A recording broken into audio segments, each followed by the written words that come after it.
perbincangan dengan SKM yang diketuai oleh Tuan Haji Idris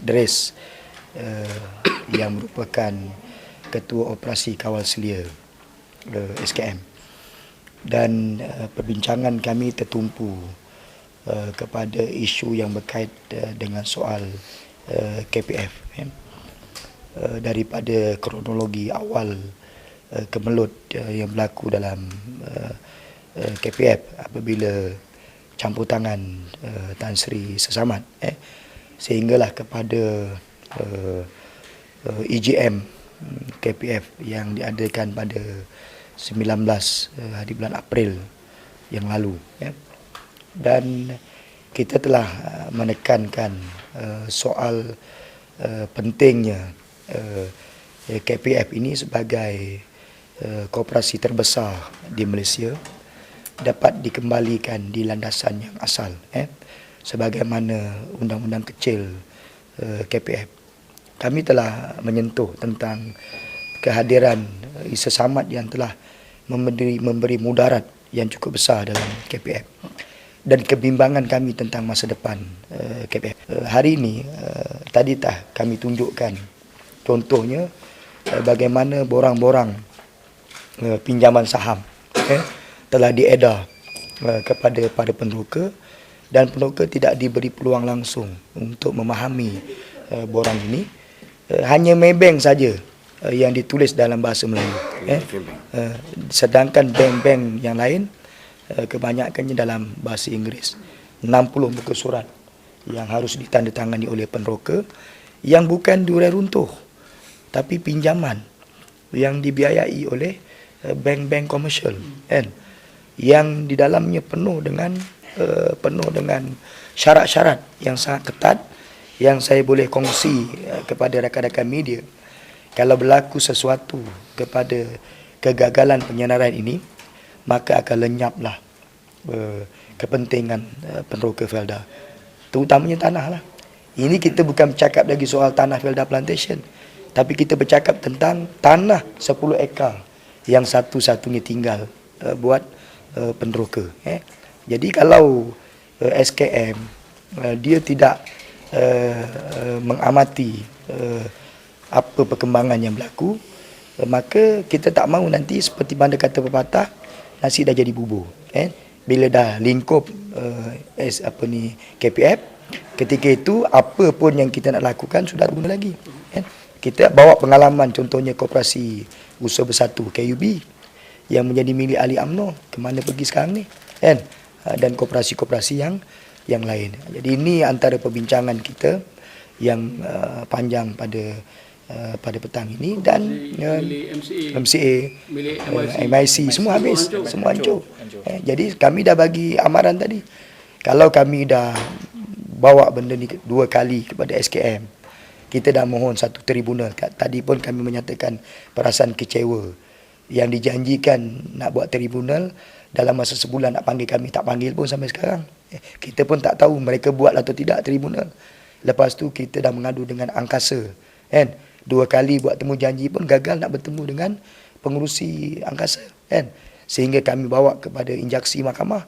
2 kali kami buat injaksi di Mahkamah Tinggi Kuantan, membawa kepada penolakan injaksi kami oleh Hakim Datuk Mariana, dan Hakim Datuk Mariana minta kami refer kepada SKM di atas pertikaian yang wujud antara hak dan kepentingan pemegang saham. Maka hari ini kita jumpa balik dengan SKM. Tapi saya nak nyatakan di sini, sebahagian daripada jawapan SKM pada hari ini tidak meyakinkan. Dan kami ahli-ahli yang berbincang tadi cukup terkilan dengan jawapan yang diberikan. Sehingga saya bertanya, dalam isu yang besar seperti ini, sejak pengumuman Perdana Menteri 7 Oktober, adakah SKM mewujudkan satu task force untuk menangani isu ini? Tak ada. Jadi macam mana kalau suatu isu yang besar yang melibatkan masa depan sebuah koperasi yang terunggul, tiba-tiba tidak ada satu task force diwujudkan? Maka saya fikir SKM tidak serius lah. SKM lemah dalam menangani kes-kes yang begitu besar. Sedangkan saya nyatakan di antara fungsi SKM adalah mempertahankan prinsip asas koperasi. Maka prinsip dia. Tapi kalau prinsip yang ada pada KPM dilanggar, dibuldos, oleh orang yang bernama dengan Isa Samad, dan SKM pun tak berbuat apa-apa. Jadi apa harapan yang kita nak sandarkan kepada SKM? Dan dengan bukti-bukti, kami nyatakan dengan bukti-bukti. Antara buktinya bagaimana mesyuarat lembaga Felda telah melantik Isa Samad sebagai pengurusi KPM. Bila dia tanya apa bukti, ada buktinya. Bila kita sebut juga bagaimana dalam satu mesyuarat antara menteri yang bertanggungjawab Felda, Datuk Ahmad Maslan, pada 14 Disember, melantik Isa Samad sebagai wakil KPM. Apa sebenarnya autoriti Isa Samad sehingga dia boleh jadi wakil KPM, sedangkan dia punya keahlian pun dipertikaikan. Tiba-tiba dia jadi wakil, nak jaga, nak urus orang kata syarikat pegangan pelaburan, investment holding company, yang sekarang ni dikenali dengan Felda Asset company Sinan Berhad. Tiba-tiba yang jadi wakilnya Isa Samad. Jadi lontaran-lontaran yang kita kemukakan pada hari ini tidak dijawab dalam bentuk dan nada yang meyakinkan. Jadi maknanya mereka pulangkan kepada EGM. Dia kata, jadi kalau EGM dah bersetuju untuk menyenaraikan, kami tak boleh buat apa-apa. Jadi kalau begitu, tak payahlah tubuh SKM. Biarlah koperasi ni berjalan sendiri, kan. Sedangkan fungsi SKM tu cukup besar. Sedangkan SKM dulunya Jabatan Pembangunan Koperasi. Tubuh tahun 75. Kerajaan melalui Akta Parlimen, naik taraf jadi Suruhanjaya Koperasi, dengan harapan akan berlaku orang kata satu anjakan kepada pembangunan 9,073 koperasi dalam negara kita. Jadi ini kita telah bangkitkan, tapi jawapannya sebagaimana rakan-rakan tadi bersama sangat sangat tidak meyakinkan. Jadi ini yang kami datang, dan kita harap pihak SKM akan dapat bertindak, sebab masa tak lama. Untuk makluman rakan-rakan media, adalah dilaporkan Perdana Menteri akan mengumumkan durai runtuh pada 8 Mei ni, di Felda Jengkel 8 di Pahang. Maknanya ada sesuatu yang akan diumumkan. Kalau PM dah umum, SKM nak buat apa? Bila dah umum dah, nak buat apa dah? Jadi sebelum 8 Mei harus sesuatu dapat dilakukan oleh SKM, dan kita serah dah memorandum dengan bukti-bukti yang saya yakin sudah sangat mencukupi untuk SKM bertindak. Dan inilah juga bukti yang saya berikan kepada Suruhanjaya Pencegahan Rasuah Malaysia, di mana kita dah hantar kepada SPRM, dan saya telah disoal siasat hampir 4 jam oleh SPRM. Kita dah bagi semua bukti-bukti ini.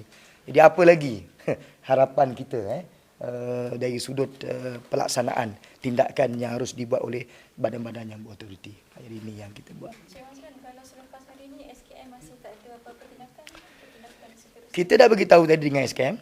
Saya sebut tadi, saya kata kita ingin memberi amaran.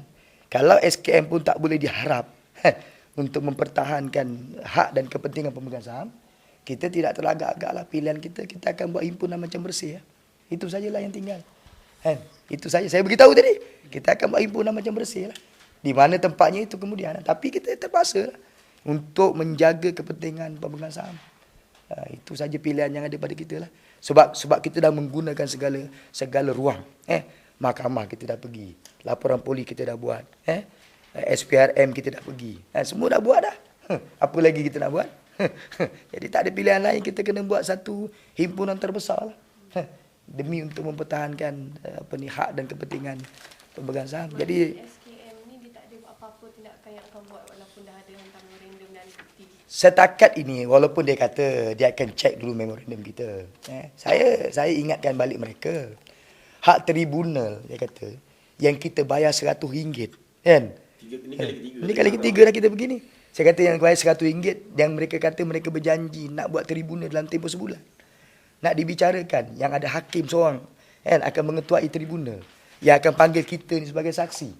Tak ada pun dipanggil sampai sekarang.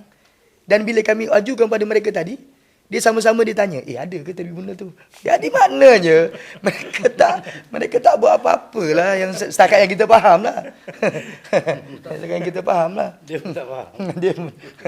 Jadi saya sebut dengan mereka tadi, contohnya saya kata, saya tunjuk, saya nak baca dengan rakan-rakan media. Ini satu benda yang sangat menakutkan kami. Sebagai satu contoh, okey. Ini Maybank punya borang tawaran pinjaman, beli saham. Okey. Ditulis di sini, bayangkan ditulis ni. Surat tanggung kerugian. Ni belum apa-apa dah keluar ni. Surat tanggung kerugian dia. Okay, apa dia tulis di sini? Saya baca di sini. Saya pada bila-bila masa bertanggungjawab sepenuhnya dan bersedia menanggung segala kerugian dan sentiasa bersedia menanggung kerugian terhadap semua tindakan, guaman, prosiding, tuntutan, permintaan, kerugian, charge, penalti, fee, denda, kos, iuran undang-undang dan apa jua perbelanjaan yang dibuat, diambil, dibawa, dikenakan, dialami, ditanggung, didakwa atau kena bayar dalam apa juga keadaan terhadap saya atau mana-mana orang persoalangan yang berbangkit atau bersangkutan atas berhubung dengan surat ini. Habislah. Habis. Sehari. Tak ada penerangan. Okey, musnah. Penoka datang, wakil bank kumpul dekat Dewan Felda Balai Raya. Ini mujur Maybank bahasa Melayu. Yang bank-bank lain bahasa Inggeris. Ni bahasa Inggeris. Ni Ambank bahasa Inggeris. Penoka datang 60 muka surat. Penyeh je lah. Mereka semua belajar di England semua. Ini dekat mana? Yang Seluruh negara. Kan ni? yang Baslan Mana? yang dah yang Seluruh negara. Sebab dia kena selesaikan besok 27 hari bulan.